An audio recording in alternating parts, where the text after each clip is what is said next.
right, welcome to the AMM podcast. I'm Andrew Michael Meador, and today I have the privilege of talking with my friend, my brother, Quantel. Quantel, introduce yourself. What I say all the time back in the day, Quantel, aka True, aka the Revolution Untelevised, aka we'll be here all day if I keep doing my AKAs. All right, so I'm here to talk to Quantel. We're going to just have a conversation about music. Let's start with this. Quantel and I have a song called Split the Sky. And part of the reason I wanted to start this podcast was because I want to have conversations about how to make society, how to make the world a better place for all people. So tell me about your perspective on Split the Sky. Man, my perspective on Split the Sky, man, at first, when you had hit me up to do the record, to jump on the song, I was honored. But I also remember after writing my verse, having a dream the night before I presented it to you that you were not going to like it.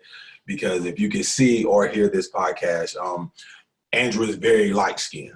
So, you know, I was going in I'm that guy that, like, let's hold people accountable. Let's tackle both sides. And I went from the perspective of, man, the man's foot is always on my neck. We can't, the one people group can't come up because of quote unquote the white man. And then in the end of the song, I reverse and I hold the other side accountable. So I was just hoping that you would be patient to hear where I was going. And if people that hear the song, if you don't know the beginning of the song, I'm speaking and I'm the narrator communicating both sides of my verse. You see what I'm saying? Like a lot of people here, and no, truth be told, I'll stand on my verse. A lot of the things in my verse, I believe I stand on, but I wasn't creating from that point of view. When I open up the verse and I'm like, Black lives matter, no, all lives matter. We keep cooking that beef and Satan just sit and get fatter. What I was saying was like, I'm saying, oh, Black lives matter, not white lives matter, all lives matter. And then I come in and I'm like, yo, we keep harping on that, bro. We're going to lose. Like, if we keep being distracted by that little, like, we keep fighting and swinging sword over that, there's only one person eating off that platter, bro. Only one, you know what I'm saying? Only one energy source, only one demonic force is steaming off the energy and grinding and building off our division. So when you hear the verse, man, it's like, it's really trying to communicate everyone else's view, but also my view, and also like, hey, let me jump in, let me see it from this brother's point of view. Well, maybe this is a opportunity for them to see it from my point of view, and just hey, all that good stuff. I'll be honest, when I love that you started the verse off like that with Black Lives Matter, no, all lives matter. But every time that I'm sitting in the room with someone and that line plays, I tense up and I get really uncomfortable because I'm the producer on the track and I, worked on it with you. I'm like, I hope they don't think that I think that all lives matter is an appropriate response to Black Lives Matter. So I get tense and I watch them. I'm looking at them and just waiting for them to be like. But I love it because it just leans right into that tension. Another great thing that you say, this line was revolutionary for me to hear, was before smartphones, nobody really believed us. Yeah. That line is so powerful. Yeah, bro. I remember when I recorded, bro, you stopped the session and you hugged me. I was like, and if you know Andrew's personality, like, yo, is this Andrew being Andrew, or is this a moment right here? So it took me a minute, man, but it was real, man. But for the smartphone, nobody really believed us. Before the worldwide internet, the wild net, you know what I'm saying? Nobody believed us. That it's like, man, nobody understood the being followed in the store, by getting pulled over, and by nobody really knew it was that real. Like, despite we had video of Rodney King, in 95, 94, I was a kid, but despite of hearing, I think the smartphone really brought people into the lives of us. And I understand why people coin like, yo, Black Lives Matter. I don't believe they were trying to say Mexican life or Hispanic life or European life or any other life is less than. Yeah. I believe they were just trying to remind, like, hey, can you know, African life matter as well, you know, because the way y'all moving out here, oh, well, all lives matter, but these videos don't come across. We can't tell that Black Lives Matter. We can't, and that's what I think that the people in that movement and for people and for myself and for people that be like, yo, hey man, and like Black Lives Matter, no, all lives matter. You hit it, Andrew. I think the world was saying, well, could you tell them? Could you tell the guy that's behind me? Can you tell the lady at the store? Like, can you tell them? Like, I'm with you. I agree. I believe all life matter, but we got to admit, a lot of us don't believe that, or a lot of us don't practice that. So I like, again, when it comes to Split the Sky, man, it was so dope, man, because it was like, yo, somebody's wanting to tackle a real subject, you know, certain subjects that people run from. You know, if you know Andrew, he's the guy he's gonna run to. He's gonna run in, like, yo, let's go and address this, because we do better, man, after hard conversation. We do better, man, when you and I sit in a room, man, and we discuss the state of our country, the state of just people, and how can what we do be of a service to them. So yeah, man, before the smartphones, nobody believed us. And I think it's something where in music, it just seemed it's corny to be preachy, or it's corny to like be in the tower and feel like you have the right perspective, you've got the answers, and you're going to like tell everyone what the truth is. Because at some point, no one has the perfect circle perspective. No one's completely holistic. Everyone's got shortcomings. Everyone's got blind spots in their perspective. But I don't feel like you were doing that on your verse. I feel like you were just raising questions. Okay. And speaking your mind. And I think that's a lot more valuable to art than just coming out and like being preachy or didactic in what you're saying. Yeah, if you know, if anybody follows my music, for the 63 people that like what I do, you know, shout out to my 63 fans. I love y'all. If you follow what I do, I'm always painting the picture. You know, I'm always the Switzerland. I'm always just giving perspective. Like I done a spoken word titled, I believe, Women Uncaged. And it was just asking questions. Can women preach? Can women teach? You know, what is their role in the church? And so many people just hit me up and was like, you this, you could bust hell wide open at this, and God said this, and God ordered, and I suffer a woman not to teach, and women keep silence, and you putting this out there. And I was like, yo, brother, slow down. And you coming at me, but I'm telling a story. I'm the narrator. And I said, do you want to know what I personally believe? He was like, yeah. I was like, well, why didn't you ask me? Like, and I believe people in music, anything I do with art, I'm really trying to tell both sides, bro. I'm really trying to tell, when you see the little dude hustling out on the street, man, and you think he's just a thug and he don't want to work and he's lazy, that's 25%, but you don't know the 75%. You don't know that his dad is probably gone, or his mom's probably gone, and he got 3 little siblings that's in the house with no electricity. So is he right for selling drugs? No, I don't support that. But I understand what's going on behind him on the corner. You see him on the corner selling drugs. I see him trying to be a man of his family and feed his sister. And he you ever been that hungry? You know what I'm saying? I see him trying to survive, and I know the circumstances he was put in. I know the ghetto he lives in, and I know the survival tactics that he has to maneuver through. So again, he's not right on the corner, but if I tell a story from a guy selling drugs, I'm not endorsing the guy selling drugs. I'm trying to bring you in to see it from his point of view. Mhm. Just like every guy that looked like Andrew does not hate me and is not against me. As much as society and the internet wants me to believe that Andrew, because of the lack of pigment in his skin, he's against me, I can't really subscribe to that. Mhm. I have to handle Andrew based on how he handles me, and it makes my life more difficult. You know, you get called names. You know what I'm saying? But again, bro, I'm just out here to tell perspectives and try my best to give the whole truth.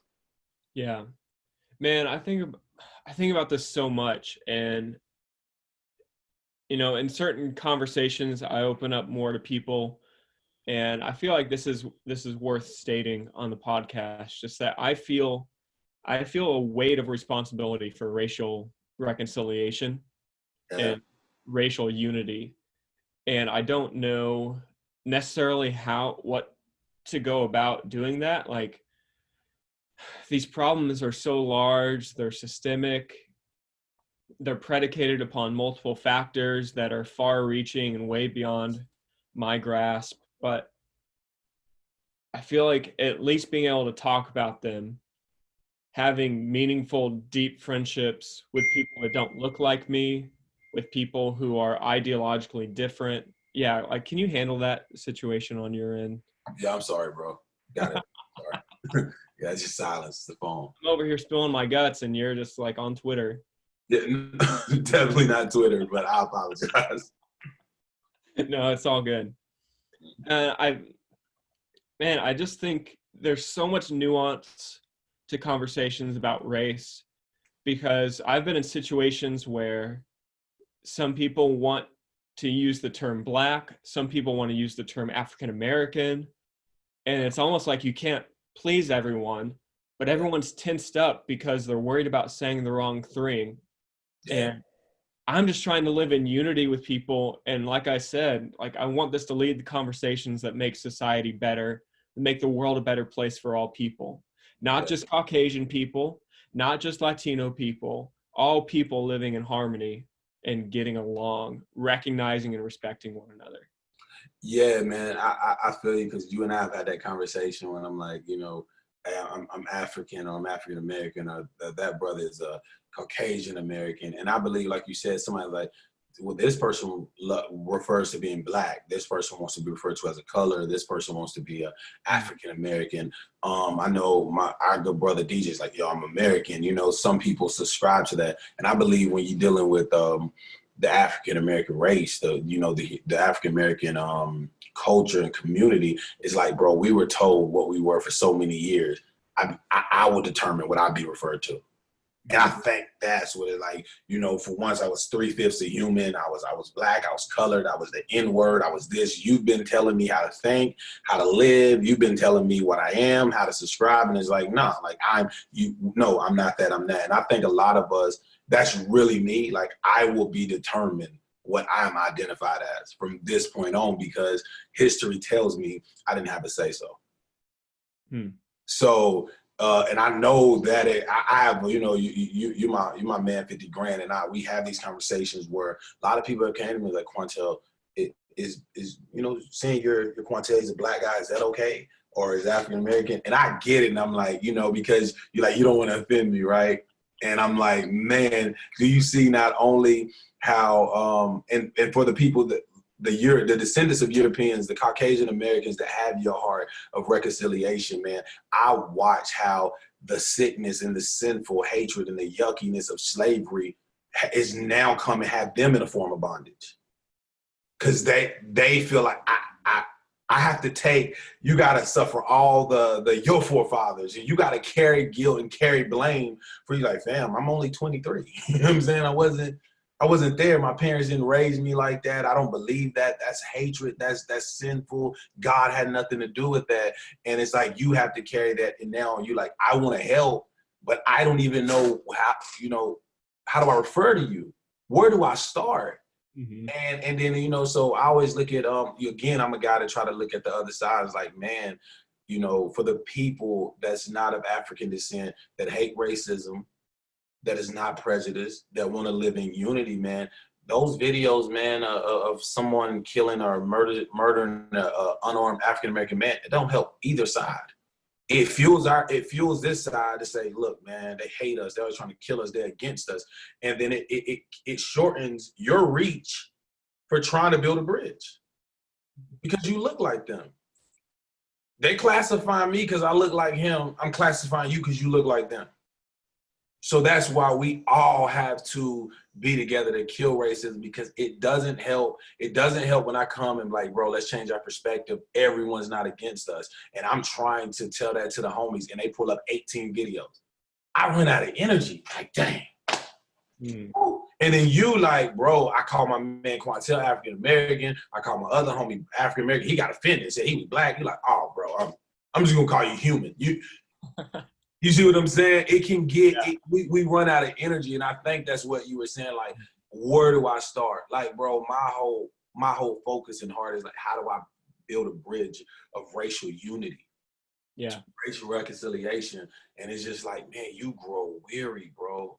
Like when you read and do history and then you go forward and you try to live in today and you see what's going on, the division, you just kind of get selfish. Like, well, I'm just going to have my friends in my community and we understand each other. So I get exactly where you're like, where do I start? And I feel like even with, like, I've gotten questionable looks from people, even when I use like inclusive terms or unifying terms like brother and sister. Like if I referred to you as my brother, some people will think, oh, I'm using that in a pejorative context because you're black. Yeah.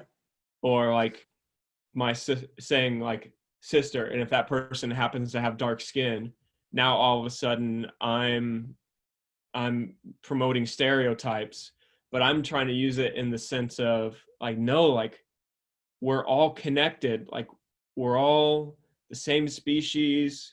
We're all trying to figure this out. Like, yeah. Some people though, they don't want unity, bro. I've said this for years through different podcasts and interviews, man. Division pays the bills, bro. Like that stuff pays the bills, man. This left side, right side, my side, your side, us and them, bro. It employs too many people, bro. Let's just be real, man. Like let's quit playing. For all the listeners that's tuning in right now, and let's quit playing, bro. A lot of people do not want to see us unify. It's too many nationalists, it's too many parties, it's too many religious views that profit off us being against each other. So that's really the elephant in the room that we can't navigate and realize. Every African American does not want to unify with you, Andrew. And every Caucasian American does not want to unify with Quantel. And every Hispanic don't want to rock with everybody. Some people want their own side. Some people want their own universe. Some people just feel a hatred. And some people like, I don't hate you, but I don't want to kick it. I don't want to build. And my whole heart is, man, when I realized that division pays the bills, I was like, I want to build with the remnant. Like, give me the Andrew. Let's build with Andrew. Let's create things. Let's do things that push it forward, that we can one day pass the baton and our country, our family, our children will be in a better, our nation, our world will be in a better place. I'm not wasting time trying to convert a racist, man. I'm sorry. Like, I love you. The door is open, bro. But if I, like, right there, if you like, yo, this is my sister, and you got to waste 3 minutes trying to say, man, did I offend them? I just love her. She's my sister. I don't have time for that right now. I'll be honest. And next podcast, I may have a different heart, but at this moment, I don't have time. Sure. So in my mind, I think of all of these nuanced situations where racism could be disguised, or I'm trying to think of the right word for it. But like, here's an example.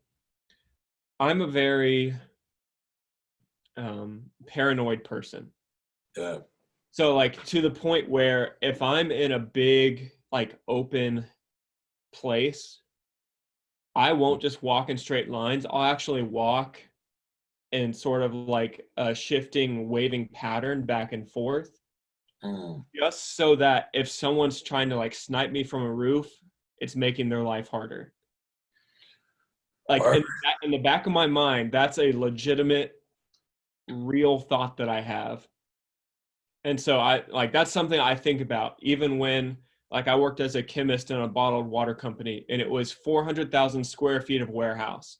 And I would be walking through this warehouse by myself in between rows and rows and rows of pallets of bottled water. And I would be thinking, man, if a lion got let loose in here, what would I do? Like, where would I go? yeah. Do you have thoughts like that? Nah, I have thoughts when I'm talking to people, my brain does just wonder sometimes. Like when I'm, especially in a public place, man, coming from where I come from, I'm always thinking, am I good in here? Am I safe? To somebody, I hope somebody don't know the old me and won't beef with the new me. You know what I'm saying? So I'm always like, man, peeping and scoping out the room, because old habits die hard, man. So I'm always, especially when somebody run up on like, hey, you're Quantel. I'm like, yeah, I'm sizing them up. Like, if he get out of pocket, I might could, if he gotta go. You know what I'm saying? So I'm not to the point where I think somebody's sniping, but I always feel like, what if I'm, especially, bro, like being in a context where I'm always most time mistaken for someone else, because people all look alike. It's not true. You know what I'm saying? So I'm always like, man, especially depending on where I'm at. If I'm in a church setting, I'm more so good. But I'm up in a nuclear, secular, just general spot, man. I'm on guard. I ain't gonna lie, bro. I'm on guard because I am a person that used to live an extreme lifestyle. And I'm not naive to believe that everybody has forgiven me and is living this brand new life. So I'm trying to make sure those old habits don't come and bite me. So I ain't gonna lie, especially, bro, when I'm in a setting, man, I'm back. I'm back in the trenches. I'm back in a whole different mindset. But I like to believe, man, outside an idiot coming in and trying to harm churches, man, when I'm amongst the kingdom and I'm in that setting, I'm a little better. So that's a perfect segue because I have that paranoia or like those thoughts in the back of my mind. So the first situation is you're walking down the street at night. So the street lights are the only source of light that you see. So it's dark. You're immediately a little more suspicious of everyone at night. Yeah. And in my mind, it doesn't matter who it is or what they look like. If they're physically larger than me, could be Caucasian, could be African American, could be Latino, could be, whatever race or whatever perception you have of their skin tone. If they're bigger than me physically, I get nervous. It doesn't matter if it's a bigger white person, if it's a bigger black person. Like if you're bigger than me, I'm probably going to walk across the street because you're physically bigger and you present like a danger to me if you have that intention in your mind. And I'm not a mind reader, so I'm not going to take a chance. But at the same time, someone smaller than me also presents just as much as a danger because they could be packing a knife, they could be packing a gun, any sort of thing. So I feel like there are some racial situations like that don't get diffused, but there are very real factors outside of race that cause confusion and cause those things to be misconstrued.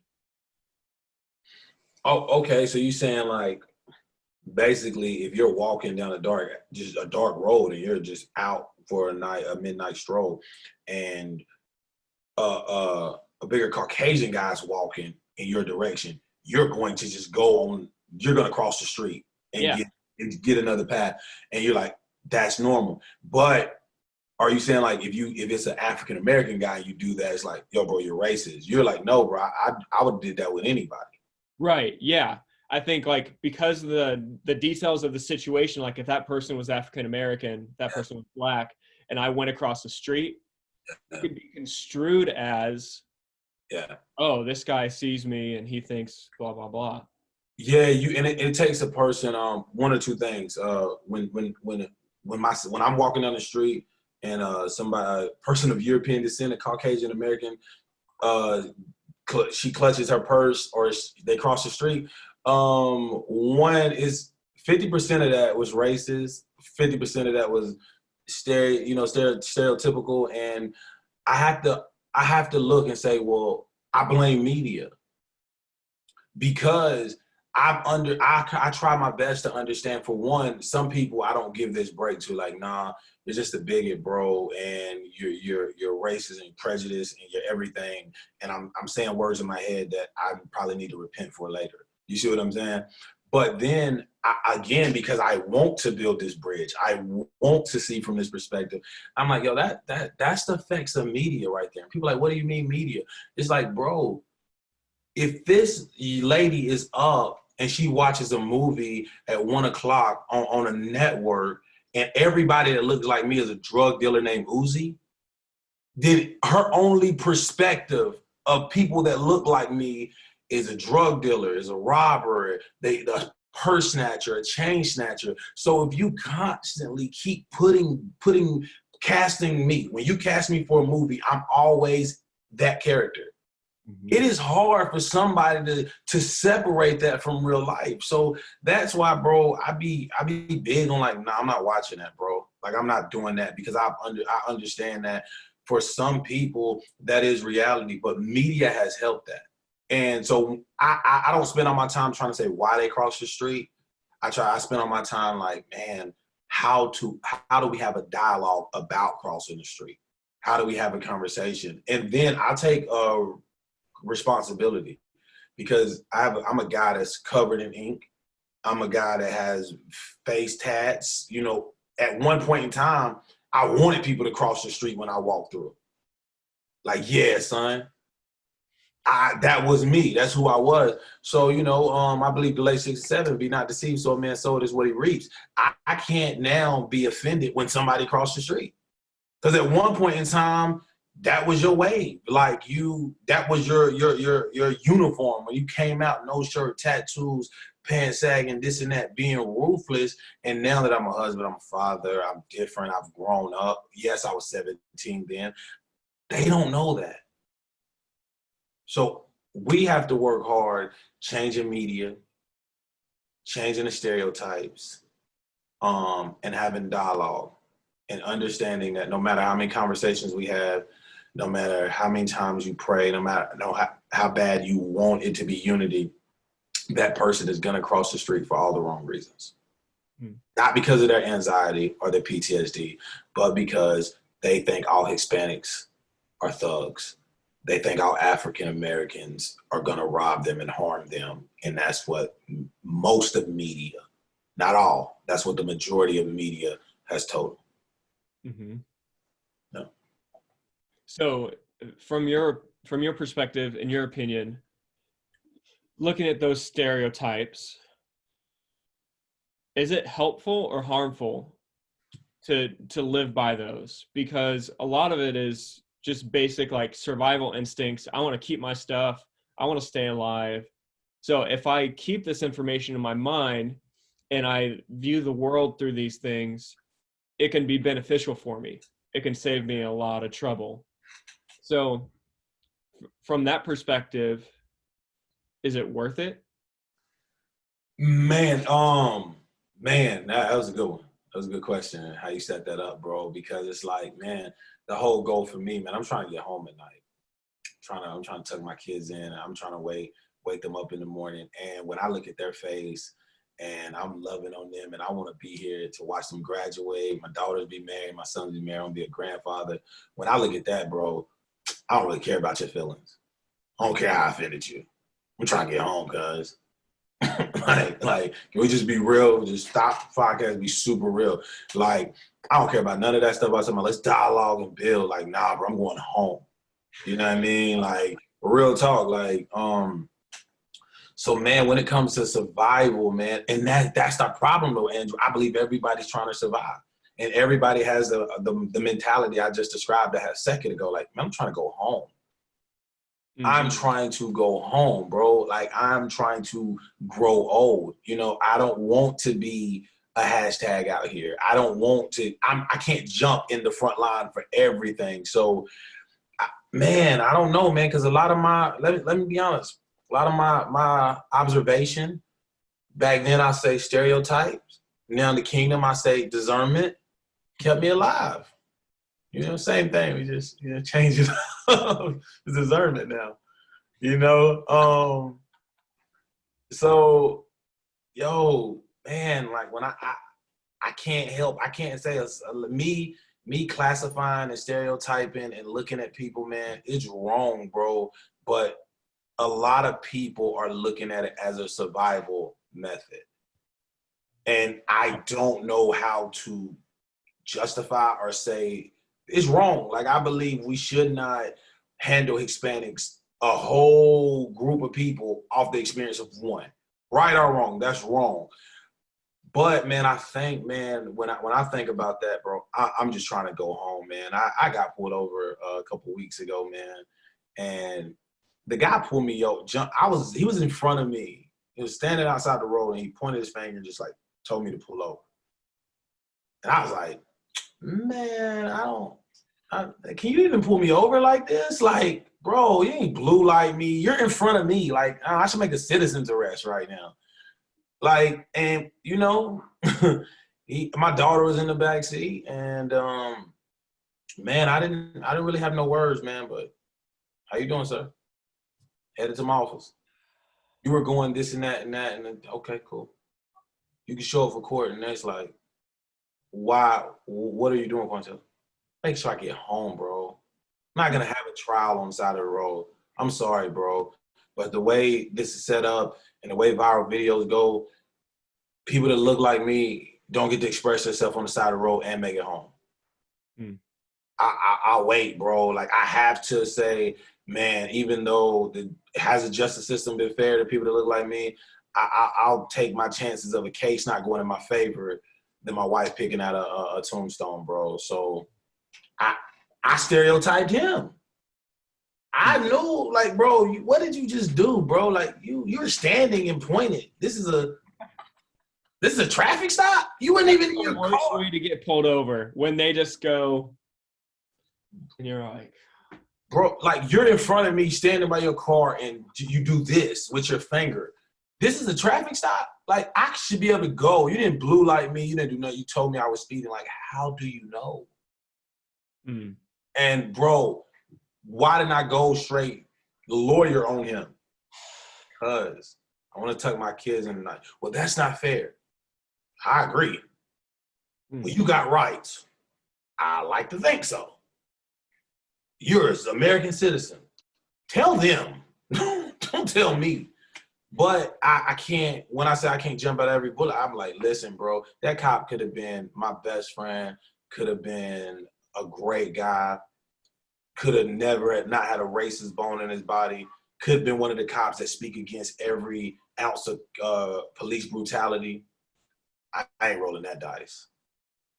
Sir, give me my ticket, because the way I train my boys and I teach them, the only win after being pulled over is being able to drive away. But what if I ain't do nothing? Son, I pray that we live in a world one day where you can express yourself and fight your case, but let's not have a trial on the side of the road, because history has told us it does not go good in our favor for people that look like us. We got work to do. Man, I'm crying over here. Yeah.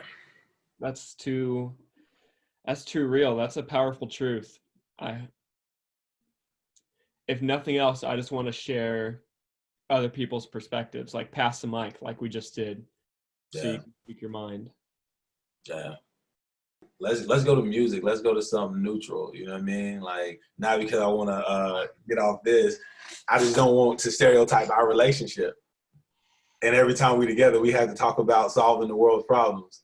When it comes, so I don't want to do that to us. Like, you know, True. Hey, brother, you know, like I want to, you know, I love you for free. You know, that's my saying. I want to be friends for free. So I don't want us to always box ourselves into every time we're building. It has to be one music and one racial unity, which is beautiful. I love both. I love both. Yeah. I'm excited. For one, I'm excited you're doing this podcast, man, because people really need to not only hear Andrew Michael Meador's music, they need to hear his heart and his point of view. It's going to be fun. I'm excited for this, and I'm honored to be on your show. So let's talk about authenticity in music. Okay. So do you feel like you can play a character in a song, like play that narrator, Yeah. and keep a high level of authenticity, like being true to yourself? Or do you feel like you lose some of that? Okay, if I'm playing a character in a song, do I believe I'll lose some of that, or I'm giving it 100%, so to speak? Yeah. I would like to believe the majority of the audience of the people that follow me and listen to me, I think they're of the same faith I am. And I've actually had songs that are really edgy and really far, and have gotten emails or comments, or when I'm letting listen to my team, they're like, man, this no youth pastor can get behind this, or what is the church gonna say, so to speak. And it's like, man, well, let me edit this verse and go a different route. But I feel the first route, the authentic route, was the route that was gonna help somebody be delivered. You know what I'm saying? Like, I remember his true story, bro. My first project, bro, I had a song, man, and I was just like, I really want to walk with the Lord, but the internet got free porn. I don't know if I said it on your show. I don't know if it's, I'm sorry. You can edit it if not. You can speak your mind.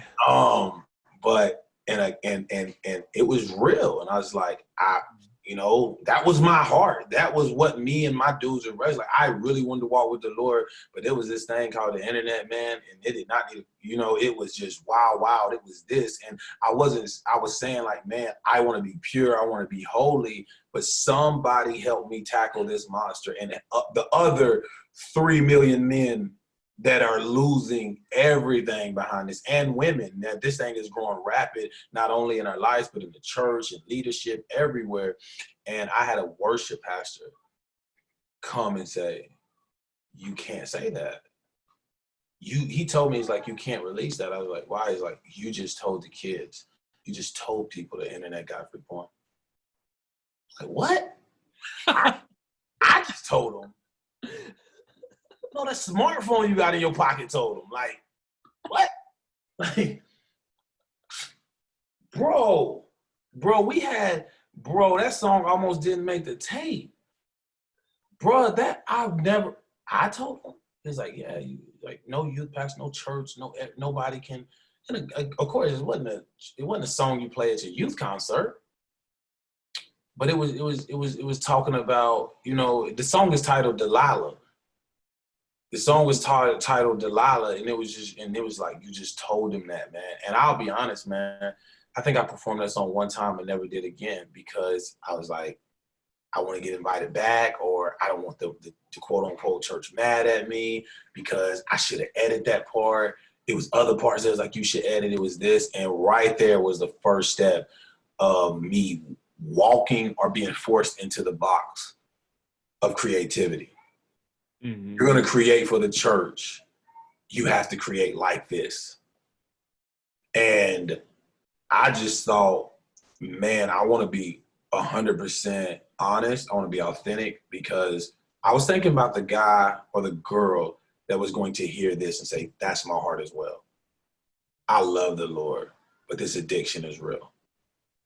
So I wasn't trying to be bookable. I wasn't trying to be, you can book him. I was really thinking, like, don't we do this to help people?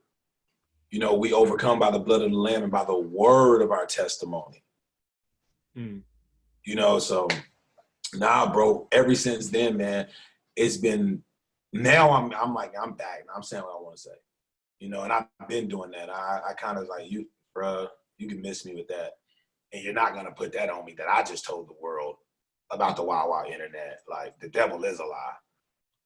You know what I'm saying? I just told the world that we're all battling and we all got to come together. But I just didn't like, no, bro. So I try my best to be, bro, but I'm not gonna lie, that conversation, that was 8 years ago, or 9 or 10. It was a long time ago, and it's still stuck with me, as you can tell. Hey man, just save us a lot of trouble and just keep your struggles to yourself. No one wants to hear about that. Okay. Yeah. Yeah.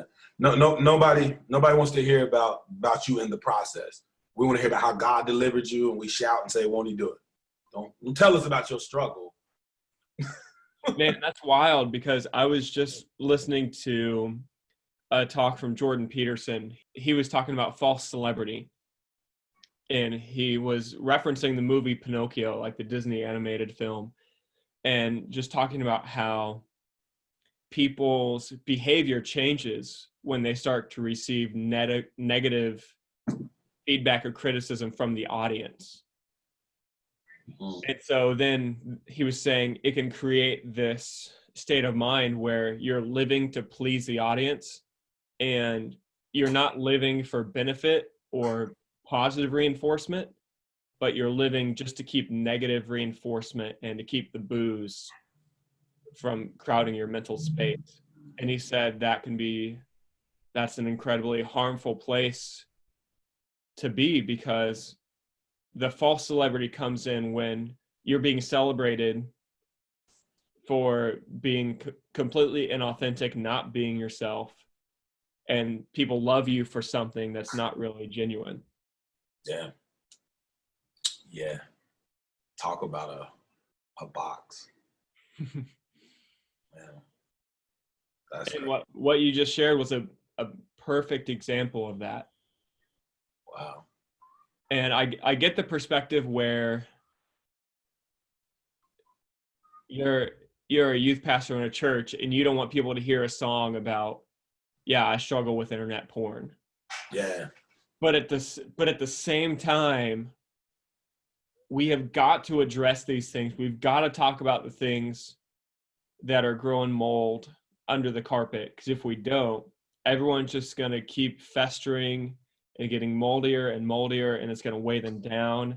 And in the long run, I think it's going to be way more detrimental than just talking about it head on. Yeah, and what I would like to say for any consumer of CHH, Christian hip hop, I do CHH, I call it conscious hip hop. You know what I mean? I'm not mad at Christian hip hop. Wherever you get my music and whatever you say, this is it. That's that. Bro, we're telling stories, man. So if I'm narrating a story, bro, like I'm playing a character. Like it's just like the movie, you know, every story on my musical project are not my personal experience. 97% of them are. But some of them are, it's a story. It's entertainment. And I believe we as the body has to learn how to consume entertainment like that, consume an album and like separate that story. Because if you know me, once you heard that record, you could have just called and said, yo, Quan, like, yo, bro, you good? You need prayer? I was like, oh, bro, that's not about me. It's about my man, Andrew. I just wanted to tell it from my perspective. But that wasn't about me, bro. I read that in the article. I heard that on the podcast. That's not about anybody I know personally, bro. I just think that's what we are dealing with as a global situation. So I think that's the listener's responsibility. That's the listener's responsibility. Because in that same record, bro, I was like, I'm sitting here with the blunt rolled up. I got the double cup. I'm talking about drug use.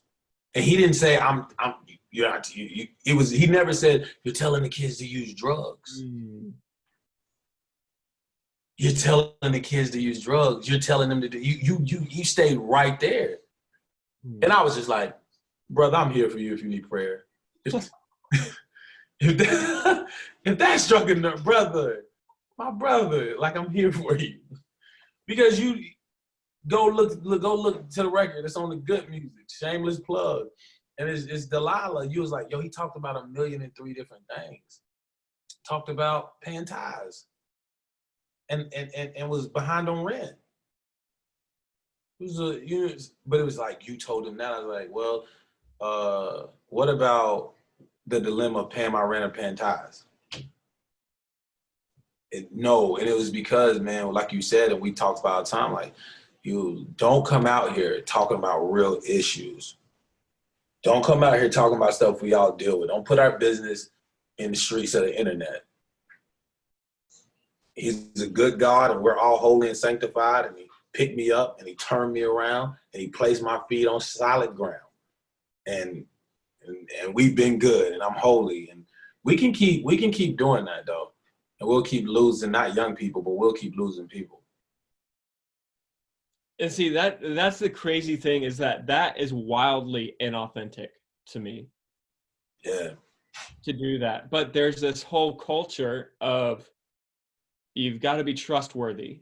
And if there's any ounce or there's any small whiff of you struggling with something, and it's like, oh, okay, you can't be trusted.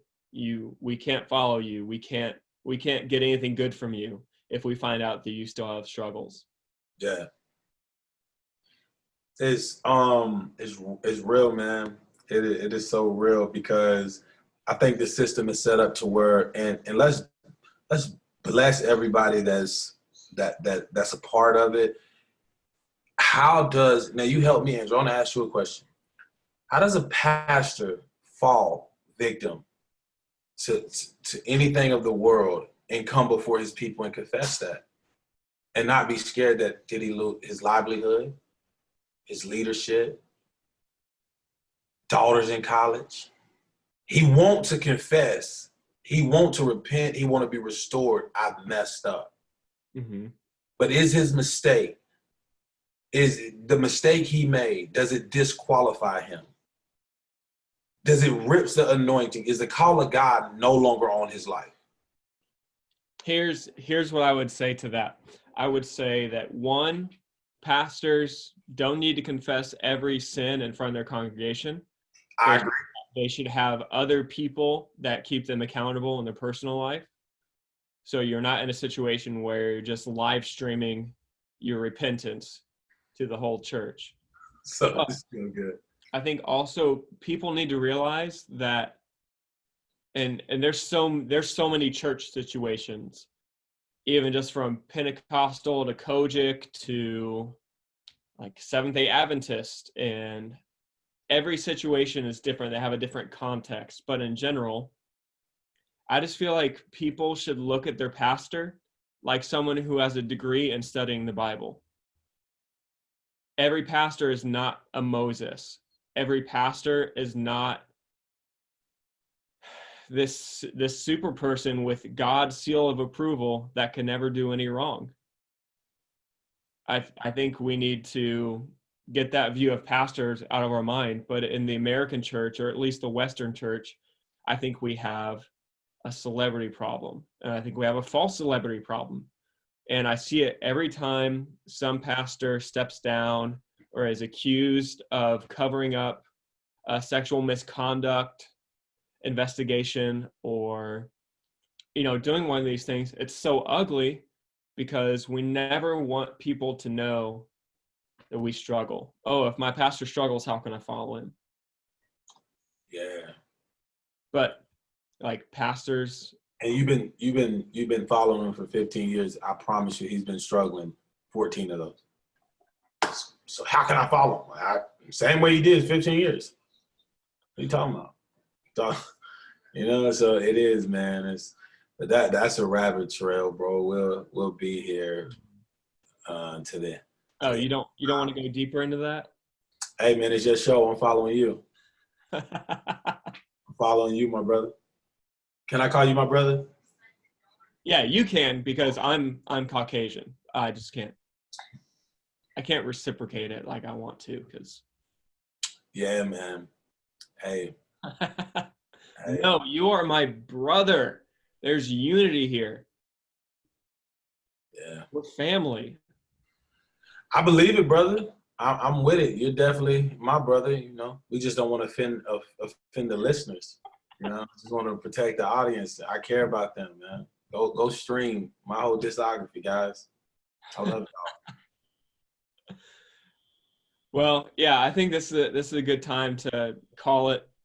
man, where can people hear your stuff? Tell them the links. Man, I am Quantel Lindsay on Facebook, Instagram, and Twitter. I am Quantel on every digital music platform, bro. I'm the only one there. No, it's only like one Quantel on the earth, maybe three at max. And I think I'm the only one that does music. So that's Quantel. yes, it's definitely Quantel. That's all you got to type in on your streaming platform. If I had $1 for every time somebody called me Quintrell or Quintel, I wouldn't have to rap. It is definitely Quantel. It is spelled how it sounds, Quantel, and I'm Quantel Lindsay on Facebook, Instagram, and Twitter. Subscribe to Andrew's podcast. Go get everything he's doing. I'm telling y'all, this brother is up next. Nah, he's now. He's right now.